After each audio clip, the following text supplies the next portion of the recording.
ice cave. This is wild. Oh God, yeah. Did everybody take a look over there?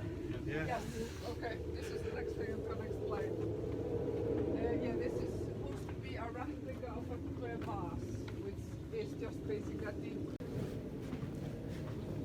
It's actually several degrees colder than a normal ice cave would be. These are like volcanic ash layers.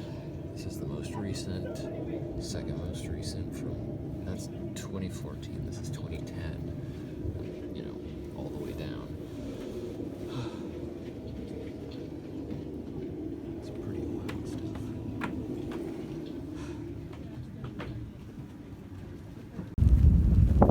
I'm not sure actually what I'm walking to right now. I'm on, Red and I were driving, saw this thing. Somebody said that they think it's the plane crash on a black sand beach.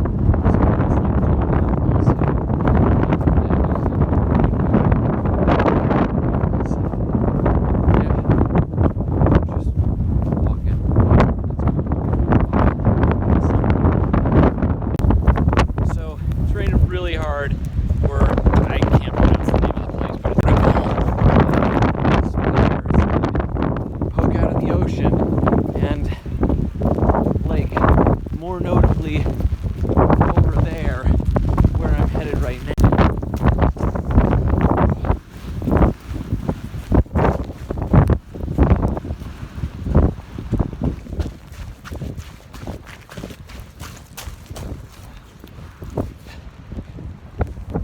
This whole area is so weird and wild with this wonderful mossy, rocky overgrowth. And then I just stumbled upon this, which is really wild. And I'm only taking a video because that's wet, but there's like ice deep underneath. I don't know, I find that really cool. Maybe that's super common, but I find that really cool. Hi, so where do you live? Oh, you know, I live at the place where there is a literal waterfall in my backyard. But the best part is, this is like the second or third place that I've passed by that has a waterfall like this, just like right behind these houses. It is fucking nutty and so beautiful.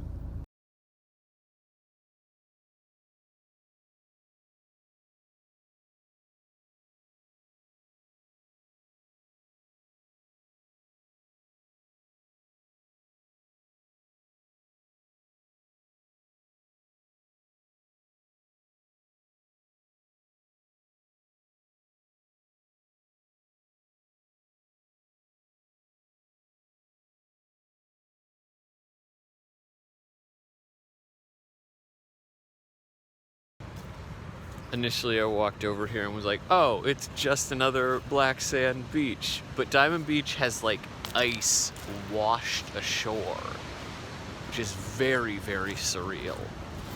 Like, look at that. Those are huge cases, like huge, thick amounts of ice.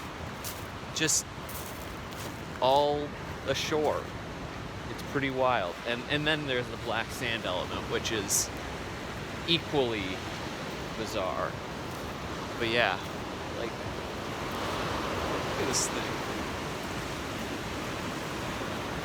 That's substantial. So this is a real bit of wildness. So never mind these telephone poles, but that mountain behind me just like fades into the mist. And this is not that far away from me. This is maybe, well, like a mile at most. But it's just faded, like completely taken a... This place, man. This place. So here's a fun one. I have access to this old Viking farm. And I like assumed that obviously not a real farm, validated by at least the back there is literally like built on top of a house. But the overall aesthetic in capturing this like seems pretty authentic. I don't know. But like the woodwork on the doors is really cool. The like actual like turf home structure that we've got here, and like the hay roofing and all that. But yeah, like the craziest part is just beyond, you can like walk outside the confines of this area, this little like prison-y thing, and all the, it's like falling apart, and this was where you see that it's literally just built onto the back of the house, which is pretty wild. But right here is like an actual turf home that like is destroyed. Like we're standing on the roof of it, or not like exactly the roof, but yeah, like that would have been a something. And like all of these would have been somethings. And then you've got, you know, this sort of makeshift variant of it, but that it's still got like a very awe-inspiring sort of thing. So it's worth the 800 Icelandic krona if you're in Iceland and you want to check out something that is perhaps a little bit kitschy and definitely like a drive. But I mean, for the simple wow factor and the remoteness of it, it's pretty dang cool. So there's like another look inside. All right. So I'm up in the north. Iceland. It's like 4 degrees Celsius right now. Driving up. So to the left, there's all these steaming. I don't know how well you can see some of that steaming sulfur things. So it smells real pungent, and it's also real windy and cold, but it's also very cool. Just insane geothermal activity when it's frigid. Yeah, so it's really nice, windy and cold. 4 degrees. Awful sulfur smoke. It's coming out of these guys that now we're just like in. And it's pretty vile, but yeah. It's also cool.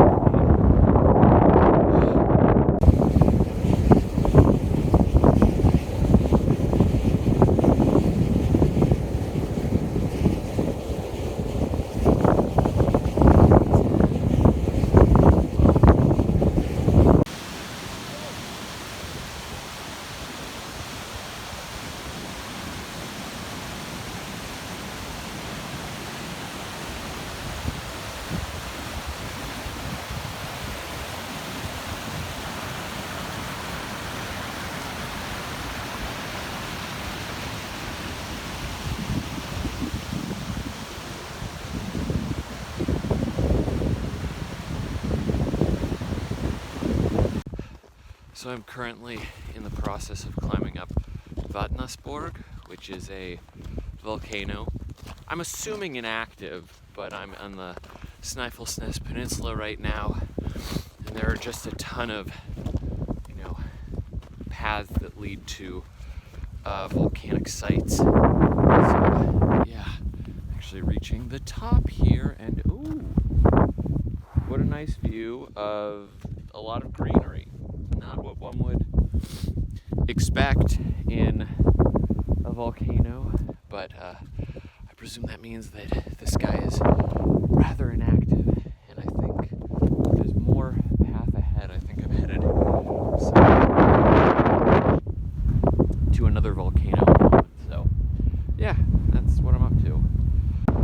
Okay, so on the Snæfellsnes Peninsula, you know, enjoying the coastline, but there's like this shack over here that was listed as a museum. On the door, it says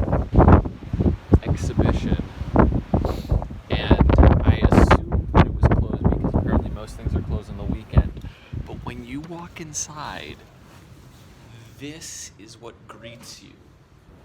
That. It is a horrifying image, but the rest of the place is kind of cool. It's got a bunch of urchins, and it talks about this area, like, what did children do here? They played in the pond and did things like this. Apparently this place was called the Salt House, and it was built here before 1940 and then was abandoned. And then there's, these fun faces on the ground. So, yep, things in Iceland.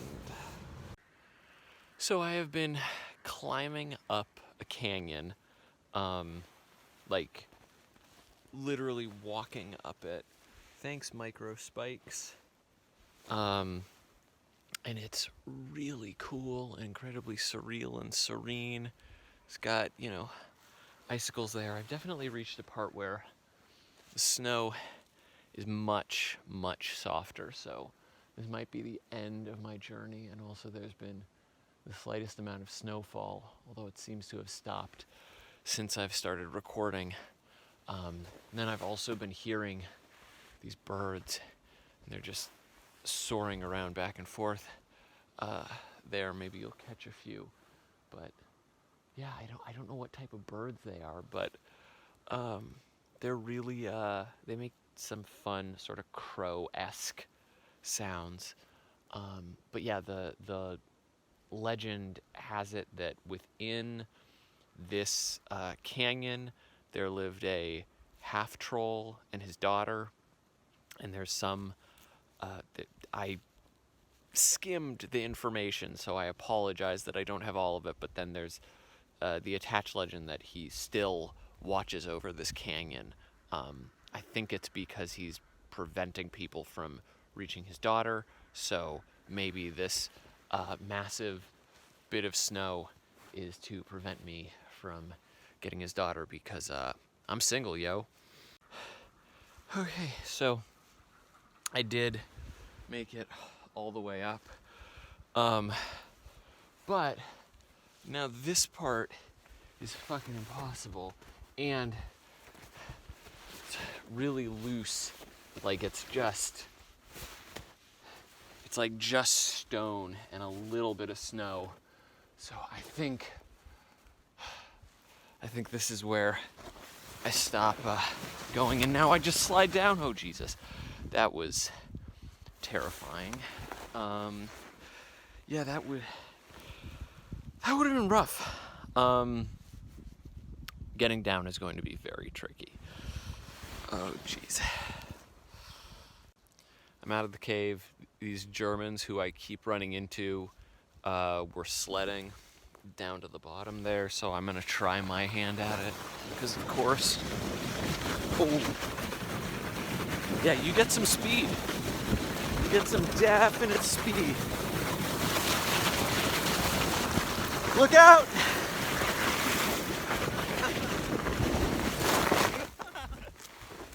That was great. Yeah.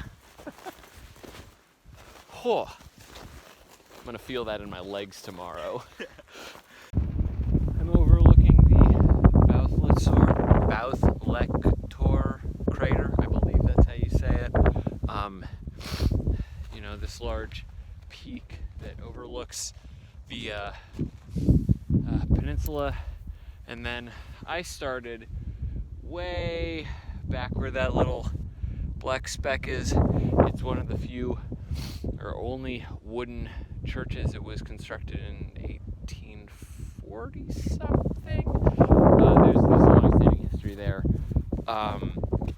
It was kind of in defiance of the church, and then I was like, oh, there's a trail. I'll walk the trail, because of course I will. The weather's actually not too terrible, so outside of a few slippery bits, it was totally fine. And now I'm gonna go try to find a cave entrance that's a little bit farther this way, and then walk my way back to that church. Yep, that's what some of today is. I am currently climbing up to Gabrok or Gabrok. which is one of 3 craters in this area that I don't even actually know the name of. I just sort of put in, or was searching around where my hostel was, and about 20 minutes away there was this nature area. So yeah, it's a lot of stairs, and the snow has been pretty packed down, so it's actually relatively icy, but hopefully the view at the top is pretty good. I'm sure it will be.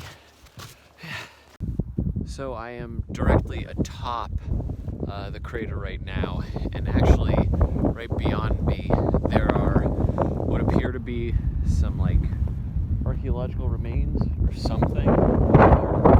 Stones forming a bunch of rectangles, which would likely be for storage or housing or something. There are a lot of archaeological remains all over Iceland. Maybe there's a sign that explains what it may be. I have yet to find it, and there's also the off chance that when I do, it will be in Icelandic, as has been the case with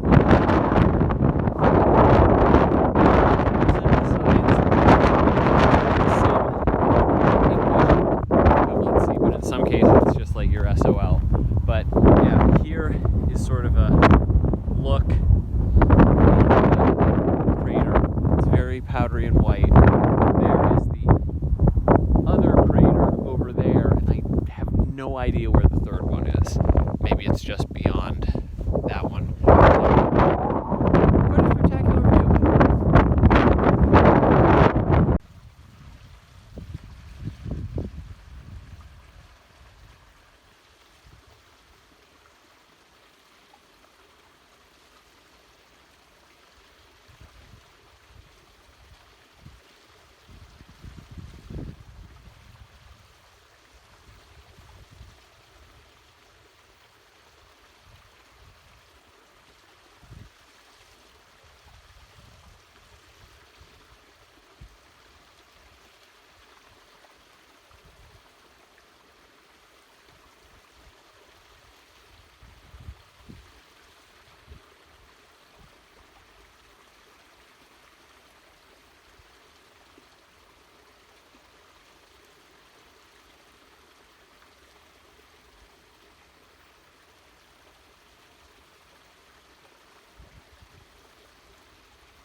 One of the largest Iceland, and they're pretty impressive.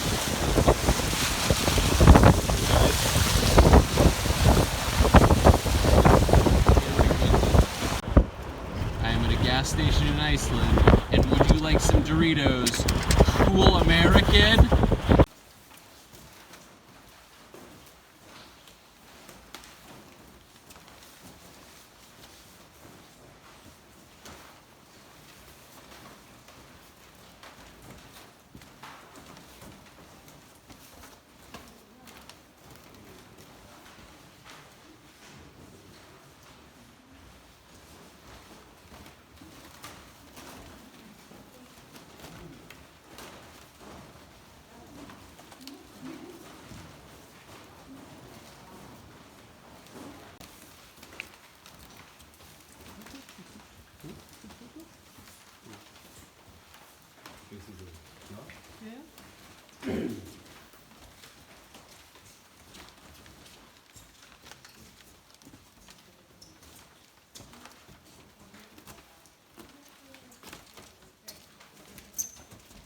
As clean as you can get.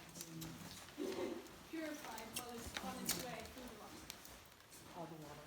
Alright. So, everybody can see a lot more of reddish and orange colors up in the ceiling over here. Yes? Very good. And if you guys look straight up in the ceiling above us, can you guys see these wrinkles? These are quite interesting formations. They're called lava ropes. And if you guys have been walking a lot on lava recently, or maybe just above us on our way back to the service house, you can actually see the same formations. So they're quite nice, and they actually show us the flow direction of the lava. So let's go. So when you guys look at this wall in front of you, what does it remind you of? Wax, yeah, like candle wax, definitely. Anything else? Plastic. Sorry? Plastic. Plastic, yeah. Lava poo, exactly. It is actually the same material as the lava poo. But what about a food item? Chocolate. Chocolate. Did you say that? Yes. Yes. This is the chocolate wall. It's a little bit more delicious, right? Yeah, you know, for marketing, chocolate. Scientifically speaking, though, this material is called leftover lava, and this is the last material that solidifies inside the cave. So the rest of the rock was cooling down, and it gets compacted. And this material gets squeezed out and comes dripping down the walls and from the ceiling above you guys. And that is all this chocolatey, shiny, nice-looking material. It just has a little bit lower cooling point than the rest of the rock, because it's a slightly different in chemical composition. But this is still basalt, so it's still the same rock. And maybe you guys can already see some formations, but up in the ceiling, both above you guys and above me here closer to the wall, can you see there are these pencil-like structures? Like small little like worms. Can everyone see them? Yeah. Right here above me. These guys, we call them lava straws, but they could be stalactites, right? Yeah. And if you have been in other types of caves, you may have seen something similar, but this is totally different. So in those types of caves, they form over millions of years because of the water. But these guys were formed from days up to a few months. So this was just the lava, the leftover lava, dripping down, just like the ice, one drop at a time, gets solidified, cools down, and do not grow. So that's why lava caves are really fragile environments. Sorry? The candle. Like this one. So this is also a lava candle. And you can just, start here and pass it on.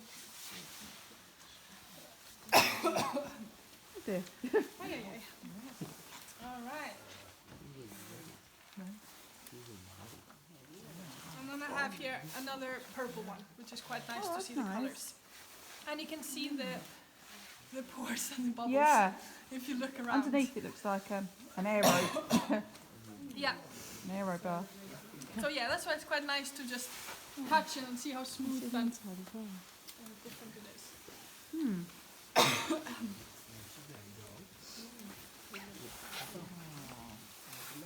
And then I also have some lava straws, but these guys are so fragile because this one is hollow, this one isn't, but it's quite a nice one. So I'm just going to hold it and I'm just going to show you really close up.